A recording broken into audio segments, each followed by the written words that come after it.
Hey, what is going on, Madden family? We are here. I know I'm a few days late, and I apologize, but I want to talk about some of the Madden 20 information that came out, and some of it it's interesting. I think a lot of the stuff that they've said is very standard about the game, and I want to sort of bring my 2 cents around to it as well, because there's a lot I think that people just don't understand with how things go.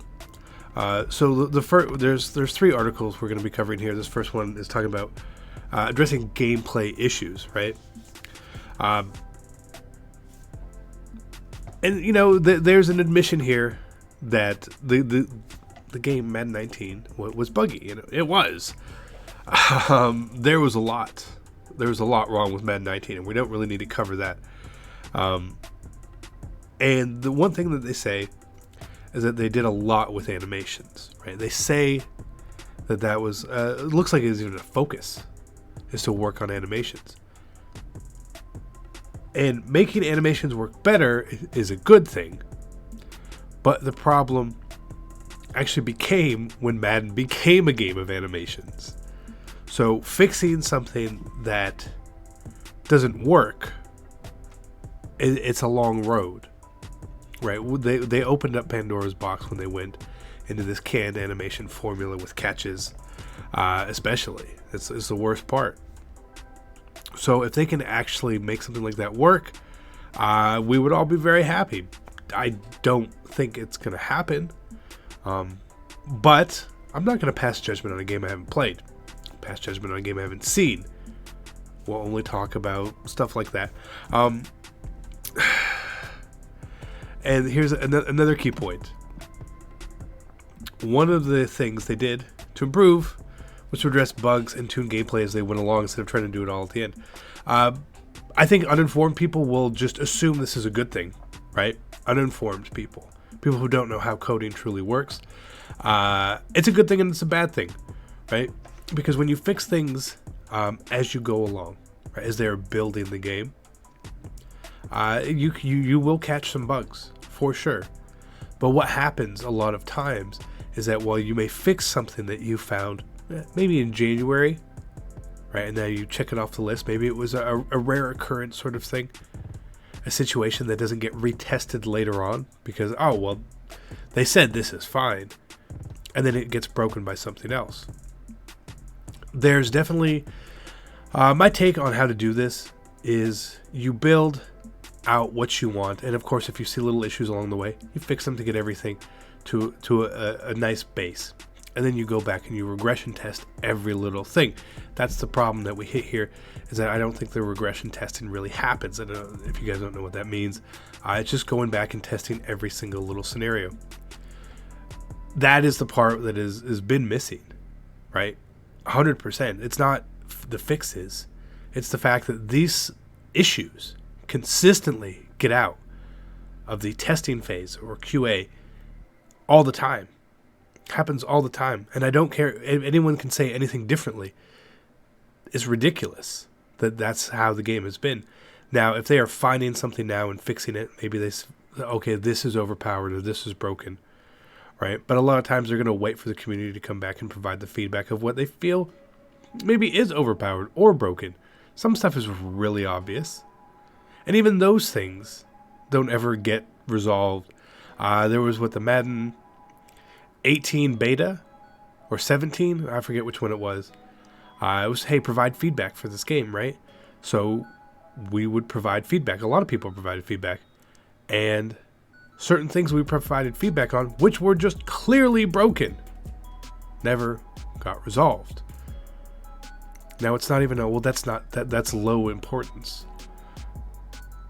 Right, maybe, but there's no intent to fix a lot of these things, because what happens on a yearly development cycle, the team is working on 20, and they've been working on 20 for a long time, but they're going to start working on 21 soon too. It's going to happen September, October-ish, full court press probably into 21. So keep that in mind. It's one of those things where just because they are now fixing things as they go along doesn't mean that the room gets cleaner, right? When you are cleaning or cooking, you clean as you go, right? You use a pan, you wash the pan, everything's clean. So at the end of the day, everything's done. It's not the way that coding works, unfortunately. So I disagree that that's necessarily a good thing. We'll have to see. I think that making sure that your base works right, and then going back and testing the bugs is great, but it all goes back to testing. They could fix something now, but if they don't go back and retest and verify that it still works, doesn't matter when you fixed it. It's broken. And they're talking about another gameplay feature. Whatever that is, I'm not going to get into it. We obviously don't know what it is. They're doing more with this cover athlete Mahomes to do a career mode of sorts. I don't mind a career mode at all. I don't think anyone would. I'm not going to hate on a career mode at all. I think it's something that brings some interest into the game, for sure.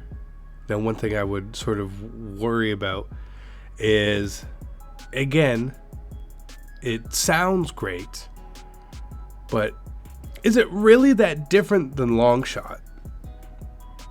Except you actually get to play as your character. In Long Shot, you really don't. Long Shot was much more of a story than a gameplay mode.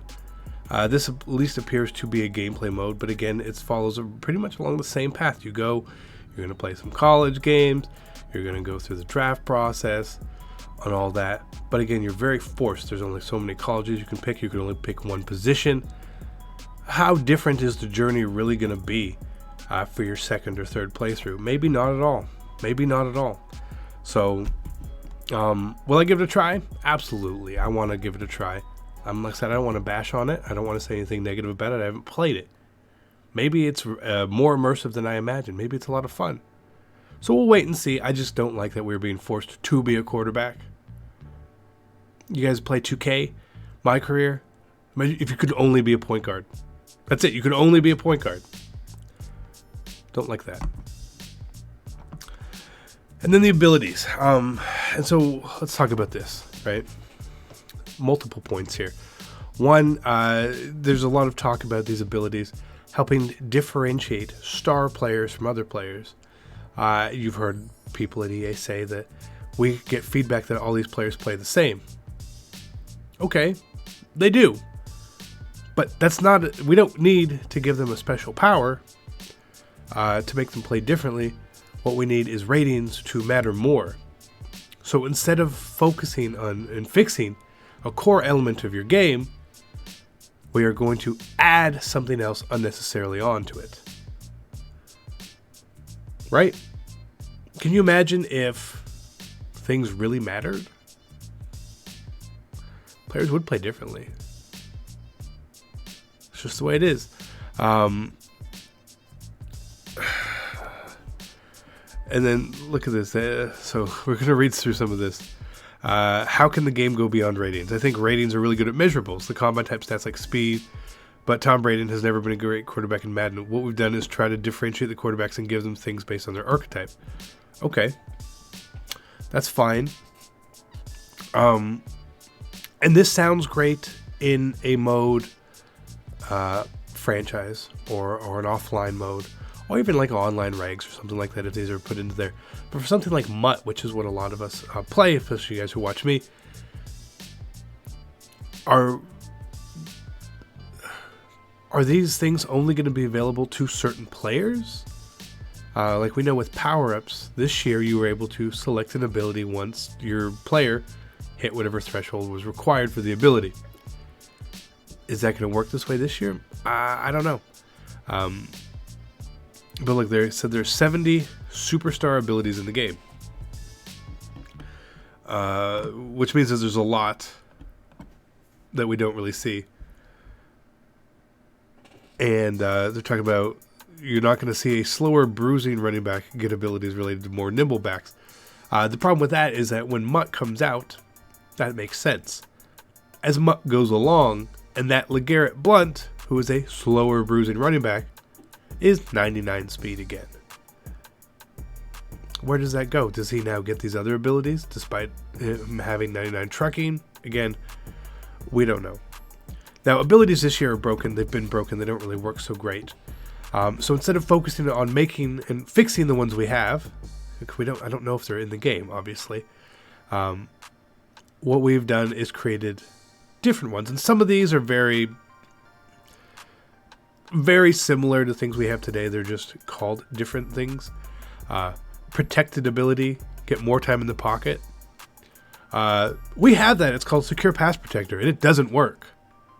Okay? Doesn't work.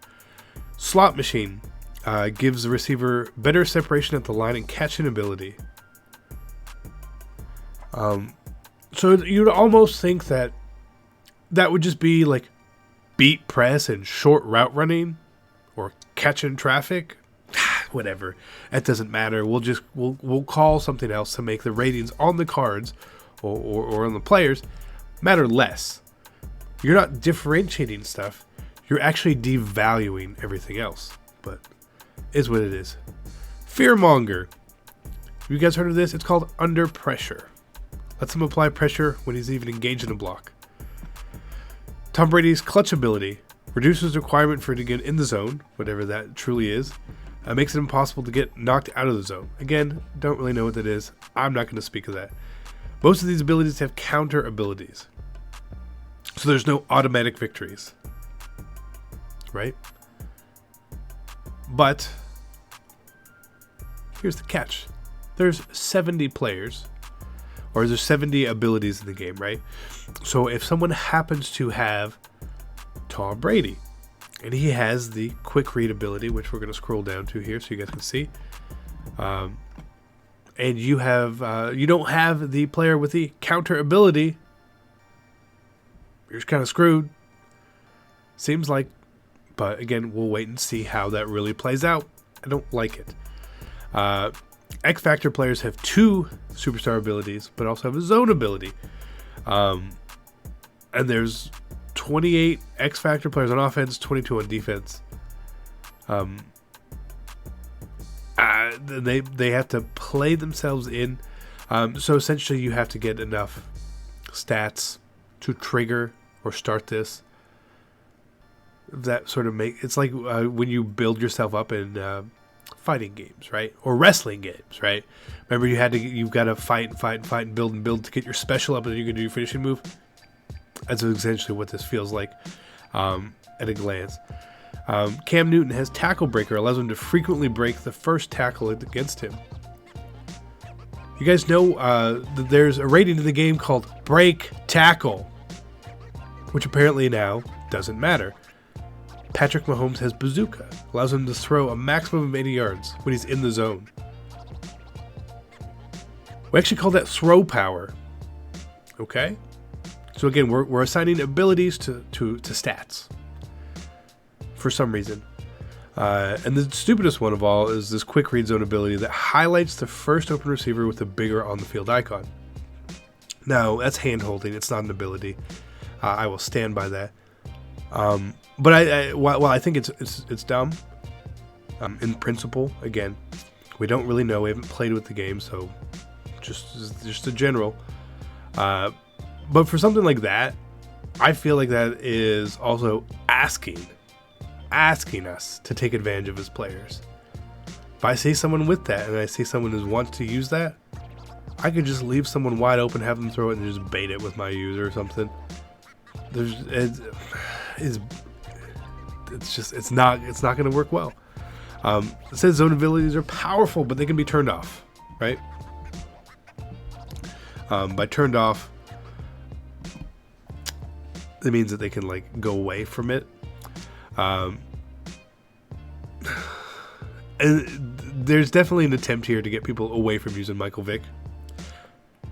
I don't care if you give Tom Brady the always completes pass trait. People are still going to use Vick. It's just the way it is. We're finding it's made a lot more teams a lot more interesting to play. Right now, people in the office are loving playing with the Browns. It's hard to say as a Steelers fan, they're probably one of the cooler teams because they have supersized guys on both sides of the ball. The Browns are going to be fun to play with regardless. Again, if you guys were keeping up with things, EA, that would be nice. Maybe it's because their team's a little bit better. It's not. People aren't playing with the Browns because they have X Factor abilities. People are playing with the Browns because they have Odell Beckham on their team now. They've got Denzel Ward on defense. Myles Garrett. They've built a good team, a fun team, maybe even a Madden team. But don't tell me that it's because they have superstar abilities. More players can be added in the year, of course, obviously. That's what they're going to do. No problem with that. They can add more abilities. Again, no problem. X Factors, superstar abilities are included in Madden Ultimate Team as designated by an additional tab. Details aren't known yet. Again, we're not going to see how this is. This sounds similar to how you will... it's very similar to training power-ups, right? So again, if you want that superstar ability, you got to power that guy up, probably. Which again, no problem. Not all of the abilities will be widely available. Ben Roethlisberger has a pump fake ability. What the hell is that? If there's really an ability that says that you can pump fake someone and get more open, that was in the game before. It's called the pump fake glitch, where you would do it and your defender would dumb out. Give me an ability where they can't be nano detected. Undetectable. You guys can use it right now. Undetectable. And give me that. I will pay a ton for it. And I will scream at everyone when I blitz. I'm excited to see where this goes. I'm scared, but I'm excited. There's a lot that it makes sense to me. A lot of people say, why are they doing this? Well, the why they're doing this is because they have to have features that sell the game. It's just the way it is. They can't just repackage the same game and just fix it and put it out. They have to do stuff like this. I get it. Is it become more like a Pokemon Yu-Gi-Oh game? Absolutely, it is. Do I like that? Not really. I would prefer a little more simpler. But I'm going to play the game, regardless of whether it's good or bad. So I'm going to learn to adapt with the tools that we are given within the game. And if these are X Factor abilities or superstar shake-ups or whatever it may be, I'm going to learn about them. I'm going to learn the good and the bad about all of them. And honestly, to see if we can exploit them in any sort of way, because that's what Madden is a game of. Not exploiting is breaking the game. But if someone has this, how can you take that advantage of? It's all about game planning and scheming. Like the special animations, Aaron Rodgers throwing on the run from his tiptoes. Man. This is good. I think it's going to be interesting. I'm going to wait to see more. We've got these deep dives weekly, which I'm going to really tune in for. There was something else I talked about with playbooks. And I know this video is going really long at this point. But I want to say this, that they said that this year they're going to be updating playbooks. And they can do it on the fly again, which is the exact same thing they said last year. So there's a lot of lip service going on in these articles or interviews right now. So take it all with a grain of salt. We are giving abilities to stats in the game to make them, now this stat will matter. And again, I stand by the fact that we shouldn't have abilities to make stats matter. Stats should just matter. There should be a difference in all of them. If you have higher run blocking, you should actually perform better. But what if they have out of my way? How do you beat that against the run? You don't. You just get thrown to the ground. It's great.